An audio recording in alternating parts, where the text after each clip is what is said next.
ভয়াবহ দুটি দুর্ঘটনার পরও টনক নড়েনি পুরান ঢাকাবাসীর। সচল হাজার হাজার কারখানা ও রাসায়নিক গুদাম, বাড়িতে বাড়িতে ঝুলছে গুদাম ভাড়া দেওয়ার নোটিশ। একটা ফ্যামিলি যদি আমি দেই, ফ্যামিলি হয়তো সর্বোচ্চ 20,000 টাকা অ্যাডভান্স দিব। আর যদি আমি একটা মনে করেন গুডাউন ভাড়া দেই, তাহলে দেখা গেল আপনার গিয়া 2 লাখ টাকা, 4 লাখ টাকা, 5 লাখ টাকা অ্যাডভান্স দিব। এত বিপজ্জনক জিনিস উপরে মানুষ মনে করেন একটা বোমার উপরে থাকতেছে মানুষ। সরাতে রাজনৈতিক সদিচ্ছা জরুরি বলছেন বিশেষজ্ঞরা। 9 বছরে আমি এখান থেকে কেমিক্যাল ইন্ডাস্ট্রিটা সরাতে পারবো না, এই ব্যর্থতা সকলের কর্তৃপক্ষের আরও অনেক বেশি। পলিটিক্যাল উইল ছাড়া চকবাজারকে কেমিক্যাল মুক্ত করা বোধহয় সম্ভব হবে না। দেখছিলেন বিশেষ শিরোনাম। সকালের সময় সঙ্গে আছি আমি কামরুল হাসান সবুজ এবং আমি মিজানুর রহমান খবির। এবার অন্যান্য শীর্ষ সংবাদ।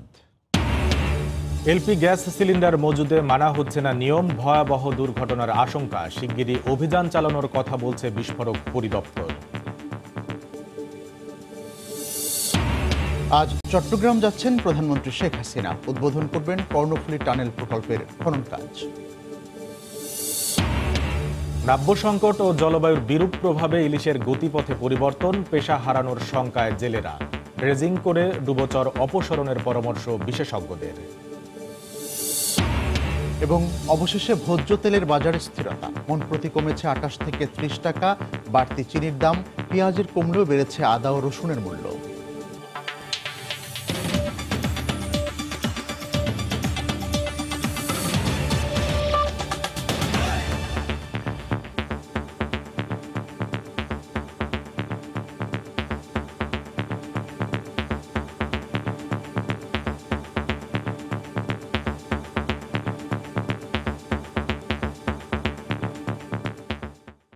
নয় বছরের ব্যবধানে ভয়াবহ দুটি দুর্ঘটনার পরও টনক নড়েনি পুরান ঢাকাবাসীর। চুড়িহাট্টা ট্র্যাজেডির রেশ না কাটলেও এখনও সচল হাজার হাজার কারখানা ও রাসায়নিক গুদাম। এমন বাস্তবতায় রাসায়নিকের গুদাম সরানোর দাবি যখন সর্বমহলে, ঠিক তখন বিশেষজ্ঞরা মনে করেন এই উদ্যোগ বাস্তবায়নে জরুরি রাজনৈতিক সদিচ্ছা। রাশেদ বাপ্পির রিপোর্ট, ক্যামেরায় ছিলেন ওমর ফারুক। বহুতল ভবনের আন্ডারগ্রাউন্ড ভাড়া নিয়ে এভাবেই চলছে প্লাস্টিকের পণ্য তৈরির কারখানা। পুরো কারখানা জুড়ে ছড়িয়ে আছে প্লাস্টিকের পণ্য ও প্লাস্টিকের পণ্য তৈরির কাঁচামাল। নিরাপদ কর্মপরিবেশ বলতে যা বোঝায় তার ছিটে ফোটাও নেই এই কারখানায়। আর এভাবে এমন কারখানায় কাজ করে যে শ্রমিকরাই শুধু বিপদে পড়ছেন তা কিন্তু নয়, এই ভবনসহ আশপাশের বাসিন্দারা রয়েছেন মহা ঝুঁকিতে। কারখানা নাকি গুদাম ঘর, প্রথম দেখায় বুঝে ওঠা দেয়। পুরো কক্ষে জানালা মাত্র দুটি, যার একটি বন্ধ মালামালের স্তূপে। দুটি দরজার একটি তালাবদ্ধ থাকে সবসময়ই। দিনরাত 24 ঘন্টা যান্ত্রিক উত্তাপে ঝুঁকিপূর্ণ পরিবেশেই নিরলস কাজ করেন শ্রমিকরা। রাজধানীর চকবাজার, লালবাগ, ইসলামবাগ, মৌলভীবাজার, পোস্তাসহ প্রায় প্রতিটি এলাকাতেই যন্ত্রের টুকটাক শব্দ। কোথাও প্লাস্টিকের সামগ্রী, কোথাও জুতা, স্যান্ডেল, আবার কোথাও তৈরি হয় নানা রকম প্রসাধনী। উচ্চ দাহ্য সম্পন্ন কাঁচামাল এসব পণ্য তৈরির মূল উপাদান। ট্রেড লাইসেন্স আছে, ফায়ার সার্ভিসের লাইসেন্স আছে। আমরা আসলে কারখানা এখান থেকে চেঞ্জ করছি, আমরা কামরাঙ্গি শহরে নিয়ে যাবো এই মাসেই।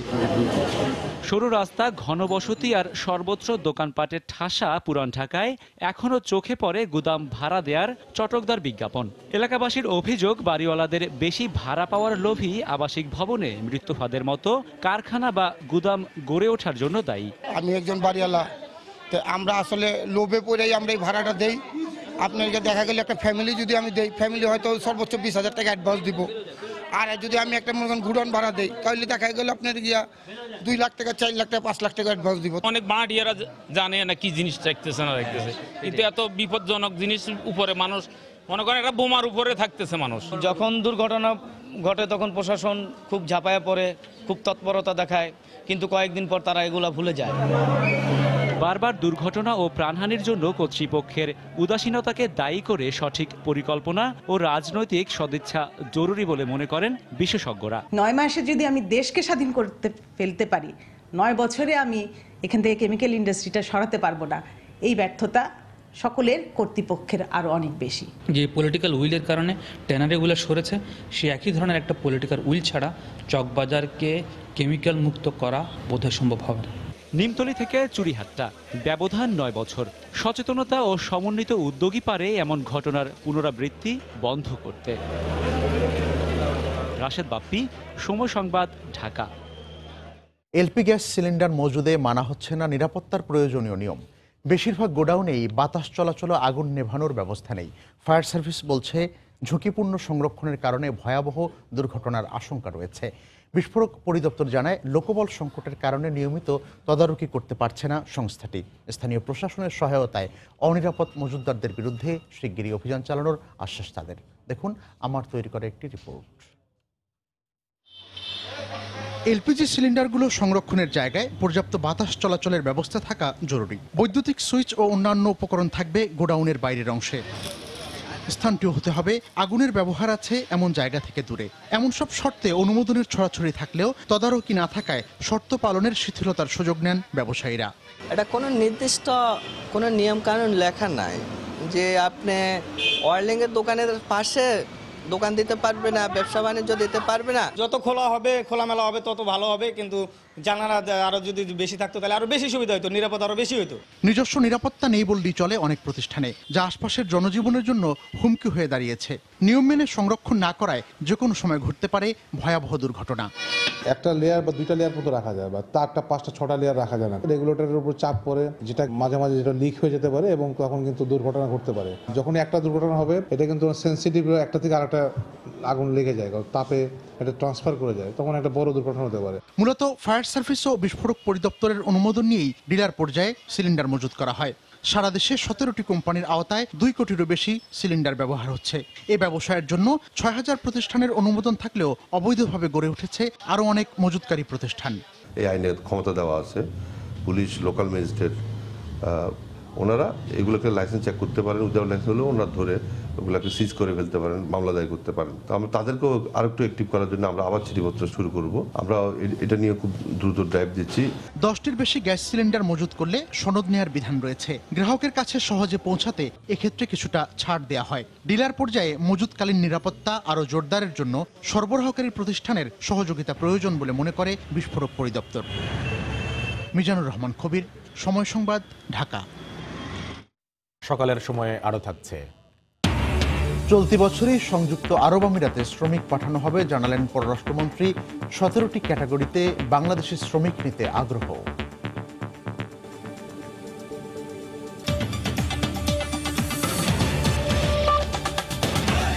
আজ চট্টগ্রাম যাচ্ছেন প্রধানমন্ত্রী শেখ হাসিনা। কর্ণফুলী টানেলের নির্মাণ প্রকল্পের বোরিং কার্যক্রম এবং লালখান বাজার থেকে বিমানবন্দর পর্যন্ত ফ্লাইওভারের পিলার পাইলিং প্রকল্পের উদ্বোধন করবেন তিনি। এই মুহূর্তে চট্টগ্রাম আছেন রিপোর্টার আজহার লিমন। সরাসরি চলে যাচ্ছি তার কাছে। আজহার, সবুজ, এই চট্টগ্রামবাসী একটা নতুন যুগে প্রবেশের অপেক্ষা করছে। সেটি হলো টানেল যুগে প্রবেশ করবে বাংলাদেশ। প্রধানমন্ত্রী শেখ হাসিনা বেলা 11টায় বিমান যোগে এই চট্টগ্রামের মাটিতে নামবেন এবং উনি প্রথমেই এখানে বড় বড় দুটি প্রকল্প উদ্বোধন করবেন, যেটি আওয়ামী লীগের নির্বাচনী ইশতেহারের অংশ ছিল এবং এই চট্টগ্রামবাসীর দীর্ঘদিনের স্বপ্ন ছিল। আপনাকে এই প্রকল্প দুটির ব্যাপারে যদি বলি, প্রথমেই উনি এখানে উদ্বোধন করবে বঙ্গবন্ধু টানেলের যে খনন কাজ। জানেন যে কর্ণফুলী নদীতে এর আগে 3টি যে সেতু হয়েছে এবং এই কর্ণফুলী নদী দিয়েই কিন্তু আন্তর্জাতিক যে বাণিজ্য বাংলাদেশের সাথে, সেখানে কিন্তু অনেক মাল খালাস করা, বোঝাই করা, অনেক ধরনের বাণিজ্যিক কাজে ব্যবহৃত হয়। তো এর আগে এটি অনেক গুরুত্বপূর্ণ হয়। এখানে যদি নতুন করে সেতু নির্মাণ করা হয় তাহলে আবার নতুন করে পলি পড়বে। সে লক্ষ্যে কিন্তু এখানে যাতে নদীটাকে রক্ষা করা যায়, নদীর তলদেশ দিয়ে আমি এখন দাঁড়িয়ে আছি চট্টগ্রামের নেভাল পয়েন্টের, নেভাল একাডেমির ওয়েস্ট পয়েন্টে। এখান থেকে এই টানেলটি কিন্তু কর্ণফুলী নদী পার হয়ে ওই পাশে আনোয়ার স্পর্শ করবে এবং একই সাথে কিন্তু এখানে আরেকটি নির্মাণ কাজের উদ্বোধন করবেন প্রধানমন্ত্রী। সেটি হলো এলিভেটেড এক্সপ্রেসওয়ে। প্রায় 16.5 কিলোমিটার যে এই এলিভেটেড এক্সপ্রেসওয়ে, সেটি চট্টগ্রামের লালখান থেকে শাহ আমানত বিমানবন্দর পর্যন্ত কিন্তু বিস্তৃত হবে। আপনাকে বলতে পারি যে প্রধানমন্ত্রীর আগমনে কেন্দ্র করে ঠিক এই এলাকায় এখন কিন্তু সাজ সাজ রব আমরা দেখতে পাচ্ছি। আইন শৃঙ্খলা রক্ষা বাহিনীর যে বিভিন্ন সংস্থা রয়েছে তারা শেষ মুহূর্তের নিরাপত্তা যে প্রস্তুতি সেটি কিন্তু ঝালিয়ে নিচ্ছে। এছাড়া প্রধানমন্ত্রী এখানে আজকের এই বড় দুইটি প্রকল্প উদ্বোধন শেষে এখানে সুধী সমাবেশে যোগদান করবেন। ঠিক আমরা যেখানে দাঁড়িয়ে আছি তার অদূরে একটি এর জন্য মঞ্চ করা হয়েছে। তো সবুজ, আমরা এখানে এসে মানুষের সাথে কথা বলেছি এবং যদ্দূর খোঁজ খবর নিয়ে জানতে পেরেছি সেটি হলো যে আজকে জানেন যে কর্ণফুলী টানেলটা দুটি টিউবের মধ্য দিয়ে একটি আসা এবং আরেকটি যাওয়ার সড়ক কিন্তু নির্মাণ করা হবে। সেই দুটি টিউবের খনন কাজ প্রধানমন্ত্রী এইখান থেকে উদ্বোধন করবে। তো এ নিয়ে কিন্তু চট্টগ্রামের মানুষের মধ্যে এক ধরনের আলাদা আগ্রহ রয়েছে, উদ্দীপনা কাজ করছে, কারণ এই চট্টগ্রাম বাণিজ্য নগরী হওয়াতে এখানে যানজটের একটি বড় সমস্যা রয়েছে। এছাড়া এখানে যে পোর্ট রয়েছে সেটিরও কিন্তু আন্তর্জাতিক বাণিজ্যের জন্য কিন্তু এই টানেল কিংবা এই এলিভেটেড এক্সপ্রেসওয়ে বড় ভূমিকা পালন করবে এবং আর্থসামাজিক অবস্থার পরিবর্তন ঘটাবে। আমরা এখানে আছি, প্রধানমন্ত্রী 11টায় আসবেন সবুজ, তখন কিন্তু আমরা সেই খবর আপনাদেরকে জানিয়ে দিতে পারবো। নাব্য সংকট, অবৈধ জালের ব্যবহার ও জলবায়ুর বিরূপ যে প্রভাব তার কারণে গতিপথ পরিবর্তন করছে ইলিশ মাছ। সাগরে প্রচুর ইলিশ থাকলেও শুষ্ক মৌসুমে ভোলার মেঘনা তেঁতুলিয়া নদীতে ইলিশ আসা কমে যাচ্ছে। এতে পেশা হারানোর শঙ্কায় জেলেরা। এ অবস্থায় গতিপথ সচল রাখতে নদীর প্রবেশ মুখে পরিকল্পিত ড্রেজিংয়ের মাধ্যমে ডুবোচর অপসারণের কথা বলছেন বিশেষজ্ঞরা। নাসিরুদ্দিন নিটনের তথ্য, উৎপল দেবনাথের ছবি নিয়ে রিপোর্ট। দেশের প্রায় ৩০ ভাগ ইলিশ আহরিত হয় ভোলার মেঘনা ও তেঁতুলিয়া নদী থেকে। ডিম ছাড়ার জন্য সাগরপথ ছেড়ে মিঠা পানির সন্ধানে নদীতে আসা ইলিশের একটা অংশ ধরা পড়ে শিকারীদের জালে। কিন্তু শুষ্ক মৌসুমে নাব্য সংকটের কারণে গভীর জলের মাছ নদীতে আসার পথে নানা বাধার মুখে পড়ছে। এছাড়া নদীর স্রোত কমে যাওয়ায় গভীর জলের সন্ধানে পরিবর্তন করছে গতিপথ। জেলেরা বলছেন, গত কয়েক বছর বর্ষা মৌসুমে ইলিশ পাওয়া গেলেও শুষ্ক মৌসুমে কাঙ্ক্ষিত ইলিশের দেখা মিলছে না।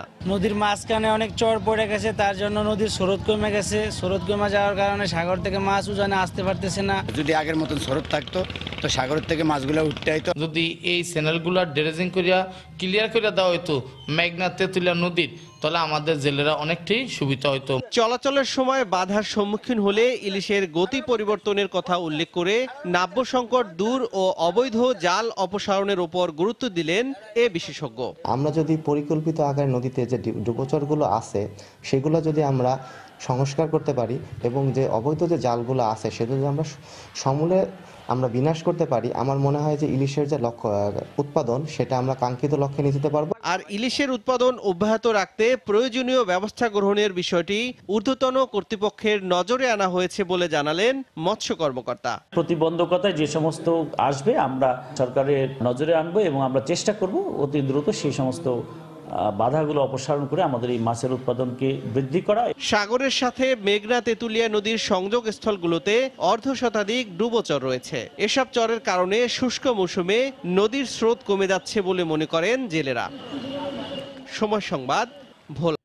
অবশেষে দেশের ভোজ্য তেলের বাজারে স্থিরতা ফিরতে শুরু করেছে। ১.৫ মাস পর এ সপ্তাহে প্রতিমণ ভোজ্য তেলের দাম কমেছে ২৮ থেকে ৩০ টাকা। তবে নানা অজুহাতে এখনও বাড়ছে চিনির দাম। এদিকে পেঁয়াজের দাম কেজি প্রতি ১ টাকা কমলেও ২ টাকা করে আদা ও রসুনের দাম বেড়েছে। বিস্তারিত জানাচ্ছেন কমল দে। চলতি বছরের শুরু থেকে বাড়ছিল সব ধরনের ভোজ্য তেলের দাম। টাকার বিপরীতে ডলারের মূল্য বৃদ্ধির অজুহাতে ভোজ্য তেলের দাম মণ প্রতি ২৫০ টাকা পর্যন্ত বেড়ে যায়। তবে ইন্টারন্যাশনাল মার্কেটে বুকিং রেট কমতে থাকায় এ সপ্তাহে এসে ভোজ্য তেলের দাম মণ প্রতি ২০ থেকে ৩০ টাকা পর্যন্ত কমেছে।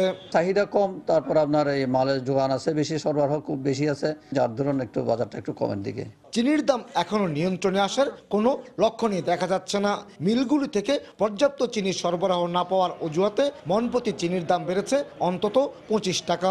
মিনারা বলতেছে আন্তর্জাতিক বাজারের দাম মানে এটার দাম বেশি, ডলারের দামও নাকি বেড়েছে, সেই জন্য এরা স্বাভাবিকভাবে এদের কস্টিং বেশি হচ্ছে। আগামী কয়েকদিনের মধ্যে দেশে উৎপাদিত নতুন ডাল বাজারে আসতে শুরু করবে। এই অবস্থায় ব্যবসায়ীরা পুরাতন ডাল ছেড়ে দেওয়ায় দাম কমেছে।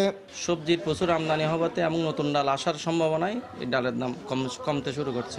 সরবরাহ স্বাভাবিক থাকায় কেজিতে ১ টাকা কমে পেঁয়াজ বিক্রি হচ্ছে ১৪ টাকায়। কিন্তু হঠাৎ করে আদা ও রসুনের দাম কেজি প্রতি ২ টাকা বেড়ে গেছে। দেশীয় ফসল উঠছে, সেজন্য পেঁয়াজের দাম একটু কমছে। আর রসুনের দাম বাড়ছে, এখন রসুনের লাস্ট সিজন। চট্টগ্রাম বন্দরের পাশাপাশি দেশের বিভিন্ন স্থলবন্দর দিয়ে আমদানি করা ভোগ্যপণ্য পাইকারি বিক্রির জন্য নিয়ে আসা হয় চাকতাই, খাতুনগঞ্জ এবং আসাদগঞ্জের ব্যবসা প্রতিষ্ঠানগুলোতে। দেশের ভোগ্যপণ্যের বাজার পুরোপুরি আমদানি নির্ভর, এটা যেমন সত্য, তেমনি এখানে দাম বাড়ানোর জন্য নানা কারসাজি চলে। এই অভিযোগও অবান্তর নয়। এই সপ্তাহ মুক্ত হতে পারল না এই ধরনের অভিযোগ থেকে, যে কারণে দাম বেড়েছে চিনিসহ বেশ কিছু ভোগ্যপণ্যের। চট্টগ্রামের খাতুনগঞ্জ থেকে কমল দে, সময় সংবাদ। চলতি বছরই বাংলাদেশ থেকে সংযুক্ত আরব আমিরাতে শ্রমিক পাঠানো শুরু হবে বলে জানিয়েছেন পররাষ্ট্রমন্ত্রী ডক্টর এ.কে আব্দুল মোমেন। গতকাল সন্ধ্যায় সিলেটে একটি অনুষ্ঠানে অংশ নিয়ে তিনি কথা বলেন। এ সময় দেশটির 17টি ক্যাটাগরিতে বাংলাদেশি শ্রমিক নিতে আগ্রহী বলেও জানান মন্ত্রী। তারা বলেছেন যে আপনারা এখন আসতে পারবেন, প্রাইভেট কোম্পানিগুলো শ্রমিক নিবে এবং আমরা বলছি বিভিন্ন 17 ধরনের ক্যাটাগরির প্রফেশনাল শ্রমিক যাতে যায় সবগুলো তারা রাজি হয়েছেন। যারা প্রফেশনাল ডাক্তার এরা ফ্রড কম করেন, সুতরাং এরা হয়তো আগে পাবেন। ওখানে আবার শ্রমিক সরকার নেয় না, প্রাইভেট কোম্পানি নেয়। প্রাইভেট কোম্পানি যদি কোয়ালিফিকেশনে মিট করে দে উইল টেক ইট। রাজধানীর শিশু একাডেমি চত্বরে গাছ চাপায় আহত স্বপ্না একদিন পর চিকিৎসাধীন অবস্থায় মারা গেছেন। গত রাত 1টার দিকে স্কয়ার হাসপাতালে তার মৃত্যু হয়। এর আগে শুক্রবার রাতে রাজধানীর শিশু একাডেমির চত্বরে হঠাৎ করে একটি নারকেল গাছ ভেঙে পড়ে। এ সময় গাছের নিচে চাপা পড়ে নিহত হন রিকশাযাত্রী মিতু ঘোষ। আহত হন তার হবু স্বামী ও বান্ধবী স্বপ্না সহ 7 জন। তাদের উদ্ধার করে ঢাকা মেডিকেল কলেজ হাসপাতালে ভর্তি করা হয়। একদিন পর রোববার চিকিৎসাধীন অবস্থায় মারা যান স্বপ্না। সকালের সময়ের শীর্ষ সংবাদগুলো জানিয়ে দিচ্ছি আরেকবার। ভয়াবহ দুটি দুর্ঘটনার পরও টনক নড়েনি পুরান ঢাকাবাসীর। এখনও সচল হাজার হাজার কারখানা ও রাসায়নিক গুদাম, সরাতে রাজনৈতিক সদিচ্ছা জরুরি। এলপি গ্যাস সিলিন্ডার মজুদে মানা হচ্ছে না নিয়ম, ভয়াবহ দুর্ঘটনার আশঙ্কা, শিগগিরই অভিযান চালানোর কথা জানালো বিস্ফোরক পরিদপ্তর। আজ চট্টগ্রাম যাচ্ছেন প্রধানমন্ত্রী শেখ হাসিনা। উদ্বোধন করবেন কর্ণফুলী টানেল প্রকল্পের খনন কাজ। এবং নাব্য সংকট ও জলবায়ুর বিরূপ ক্ষতিকর প্রভাবে ইলিশের গতিপথের পরিবর্তন, পেশা হারানোর সংখ্যায় জেলেরা, পরিকল্পিত ড্রেজিংয়ের মাধ্যমে ডুবোচর অপসারণের পরামর্শ বিশেষজ্ঞদের। এই ছিল সকালের সময়। আপনার মোবাইলে সময় সংবাদ দেখতেও যে কোনো খবর পেতে ভিজিট করুন ডাউনলোড করুন সময় অ্যাপ। সঙ্গে থাকুন সময়।